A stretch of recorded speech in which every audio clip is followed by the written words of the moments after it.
ಯಾಕಂದ್ರೆ ನಮ್ಮ ರೈತರ ಸಕ್ಕರೆ ಕಾರ್ಖಾನೆ ಐತಿ, ರೈತರ ಕೈಯಾಗ ಉಳಿಲಿ ಅನ್ನೋ ಉದ್ದೇಶದಿಂದ ನಾವು ಹೋರಾಟ ಮಾಡಿಕೊಂಡು ಅದನ್ನ ಉಳಿಸಿ ಬೆಳೆಸಬೇಕು ಅನ್ನುವಂಥ ಒಂದು ನಮ್ಮ ಒಂದು ಪ್ರಯತ್ನಕ್ಕೆ ಈ ನಮ್ಮ ಮಾನ್ಯ ಮತದಾರರು, ನಮ್ಮ ಸಕ್ಕರೆ ಕಾರ್ಖಾನೆಯ ಮತದಾರರು ಸದಸ್ಯರು ಅದಕ್ಕೆ ನಮಗೆ ಬೆಂಬಲ ಕೊಡಬೇಕು. ಈ ಸಕ್ಕರೆ ಕಾರ್ಖಾನೆಯಲ್ಲಿ ಉಳಿಸಿ ಅವರ ಮಾಲಕನ ಅವರೇ ನಿರ್ಧಾರ ಮಾಡಬೇಕು ಅಂತೇಳಿ ನಮ್ಮ ಒಂದು.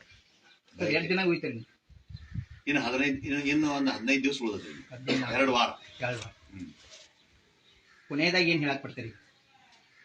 ಕೊನೆಯದಾಗಿ ಮುಂದಿನ ದಿನಮಾನದೊಳಗ ಸಕ್ಕರೆ ಕಾರ್ಖಾನೆಯನ್ನ ಒಂದು ಎಕ್ಸ್ಪಾನ್ಷನ್ ಮಾಡಬೇಕು, ಹೆಚ್ಚಿನ ಕ್ರಷಿಂಗ್ ಮಾಡಬೇಕು, ಎಥೆನಾಲ್ ಘಟಕವನ್ನು ಅಳವಡಿಸಬೇಕು.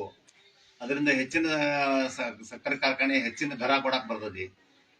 ರೈತರಿಗೆ ಏನೋ ಒಂದು ಆಶಾ ಭಾವನೆ ಐತೆ, ಈ ಕಾರ್ಖಾನೆ ಏನಾರ ಉಳಿದ್ರೆ ನಮ್ಗೆಲ್ಲ ಮುಂದೆ ಭವಿಷ್ಯತ್ ಅಂತೇಳಿ ಆ ಅವರ ಆಶೆಯನ್ನ ನಾವು ಪೂರೈಸ್ಬೇಕಂತೇಳಿ ನಮ್ದೊಂದು ಬಯಕೆ.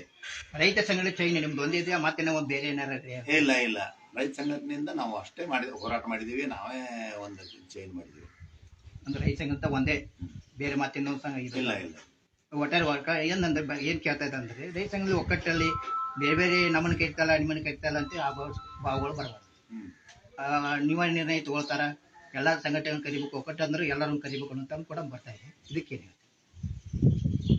ನಾವು ಎಲ್ಲಾ ಸಂಘಟನೆಗಳನ್ನ ಗಣನೆಗೆ ತೆಗೆದುಕೊಂಡುಕ್ಕಿಂತ ಮೊದಲ ಏನ್ ರೈತರದಾರಲ್ಲ, ಈ ಕಾರ್ಖಾನೆ ಸದಸ್ಯರದಾರಲ್ಲ, ಸದಸ್ಯರನ್ನ ನಾವು ಇಲೆಕ್ಷನ್ ಮಾಡೋಣೋ ಬ್ಯಾಡೋ ಅನ್ನುವಂಥದ್ರ ಸಲುವಾಗಿ ಅಡ್ಡಾಡ್ತೇವೆ. ನಿಜವಾಗಿ ಹೇಳ್ಬೇಕಂದ್ರ ನಾವು ಈ ಕಾರ್ಖಾನೆಗೆ ಇಲೆಕ್ಷನ್ ಮಾಡ್ಬೇಕನ್ನುವಂತ ಉದ್ದೇಶ ಇಟ್ಟುಕೊಂಡ ನಾವೇನು ಹೋರಾಟ ಮಾಡಲಿಲ್ಲ. ಕಾರ್ಖಾನೆ ಅವಸಾನದ ಅಂಚಿನೊಳಗಿತ್ತು, ಕಾರ್ಖಾನೆ ಉಳಿಸ್ಬೇಕನ್ನುವಂತ ನಿಟ್ಟಿನಲ್ಲಿ ನಾವು ಹೋರಾಟ ಮಾಡಿದ್ವಿ. ಆ ಹೋರಾಟದೊಳಗ ನಾವು ಯಶಸ್ವಿ ಕೂಡ ಆದ್ವಿ.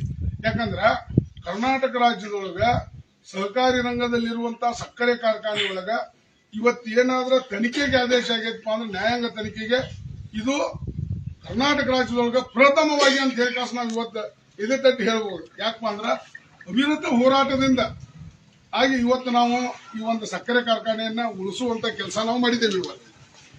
ಮತ್ತ ಇನ್ನೂ ಒಂದು ವಿಚಾರ ತಮ್ಮ ಮಾಧ್ಯಮದ ಮುಖಾಂತರ ನಾನು ಏನ್ ಹೇಳ್ಬೇಕಾಗಿತ್ತಂದ್ರ, ನಾವೇನ್ ಮಾಡ್ತೇವಪ್ಪ ಅಂದ್ರೆ ಇವಾಗ ಎಲ್ಲಾ ರೈತರ ಬಳಿಗೆ ಹೋಗತ್ತೇವ್. ಪ್ರತಿಯೊಂದು ಹಳ್ಳಿ ಒಳಗ ಆಲ್ರೆಡಿ ಈಗ ನಾವು ಸುಮಾರು ಒಂದು 40 ಹಳ್ಳಿ ಒಳಗ ನಾವು ಆಲ್ರೆಡಿ ಎಲ್ಲಾ ರೈತ ಸಂಪರ್ಕ ಸಭೆಗಳನ್ನ ಮಾಡಿದೀವಿ. ಎಲ್ಲಾ ರೈತರನ್ನು ಕೂಡಿಸಿದೆವು. ಅವ್ರ ಏನ್ ಹೇಳ್ತಾರ